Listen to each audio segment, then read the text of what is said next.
ஆடியில் அங்கப்பிரவேசம், விவசாயம், வழிபாடு, வைகாசி திருமண ஜோடிகளுக்கு தலை ஆடி கொண்டாட்டம் என ஆடி மாத சிறப்புகள் நிறைய உண்டு.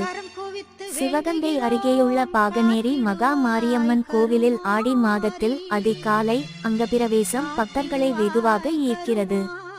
10 நாள் விரதம் இருந்து தினமும் காலையில் அம்மன் வழிபாடு நடத்தி இறுதியாக 3 நாட்கள் அதிகாலை நேரத்தில் கோவில் பிரகாரத்தில் அங்க பிரவேசம் செய்யும் வழக்கம் தொடர்கிறது. இதன் மூலம் நினைத்த காரியம் நிறைவேறுகிறது என்ற நம்பிக்கையால் தொடர்ந்து இந்த வழிபாடு நடக்கிறது.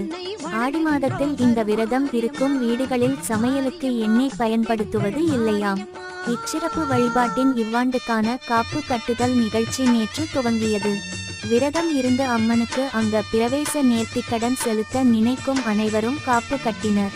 குடும்பம், குழந்தைகள் நலன், தொழில் விருத்தி, மகன் மகளுக்கு நல்ல வரன் போன்ற பல